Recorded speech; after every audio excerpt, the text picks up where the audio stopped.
Supreme court ने दवाओं के झूठे और चमत्कारिक चिकित्सा भ्रामक विज्ञापन को लेकर सख्त रवैया अपनाया है। सख्त रवैया अपनाते हुए सुप्रीम कोर्ट ने देश के विभिन्न राज्यों को यह निर्देश देते हुए कहा है कि राज्य सरकारें ऐसी तंत्र विकसित करें जिससे लोग आसानी से ऐसे दवाओं के झूठे और चमत्कारिक चिकित्सा विज्ञापन के विरुद्ध अपनी शिकायतों को जाकर दर्ज करा सके।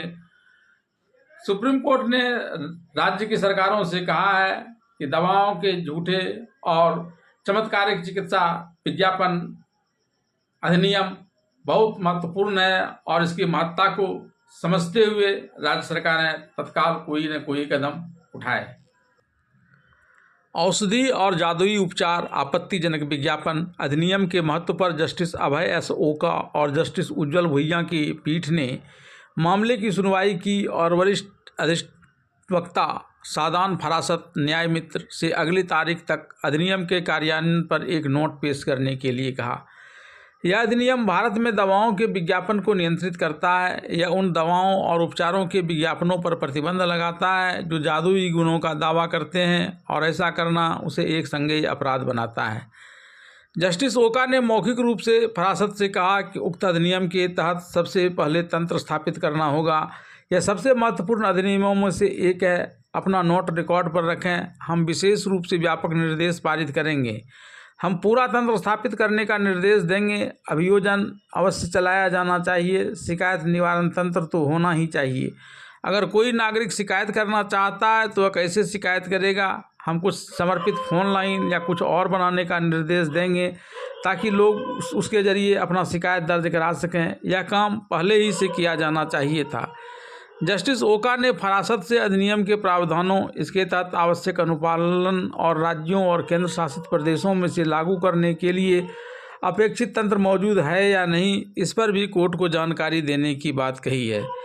पिछले साल 7 मई को अदालत ने राज्यों और केंद्र शासित प्रदेशों को निर्देश दिया था कि वे अपने लाइसेंसिंग प्राधिकारियों से औषधि एवं जादुई उपचार आपत्तिजनक विज्ञापन अधिनियम 1954, औषधि एवं प्रसाधन सामग्री अधिनियम 1940 और उपभोक्ता संरक्षण अधिनियम 2019 का उल्लंघन करने वाले भ्रामक विज्ञापनों के संबंध में 2018 से की गई कार्रवाई के बारे में हलफनामा दाखिल करें। यह भी कहा था कि वे कानून के अनुपालन के लिए दंड और निवारक उपाय लगाने में अपनी निष्क्रियता के बारे में भी स्पष्टीकरण दें। गौरतलब है कि ऐसे चमत्कारिक चिकित्सा के आपत्तिजनक विज्ञापन आपको तकरीबन हर छोटे मोटे शहरों में भी मिल जाएंगे, जहां एक खास निर्धारित तिथि को बाहर से आने वाला कोई चिकित्सक किसी होटल में रुककर, खास करके ऐसे रोग जो लंबे समय से चले आते हैं और आमतौर पर साधारण दवाइयों से जिसका इलाज नहीं हो पाता है, उन सब के मरीजों को इस अपने जाल में फंसाते हैं और चिकित्सा के नाम पर पैसा ऐंठ कर कुछ दिनों के बाद वहाँ से चले जाते हैं।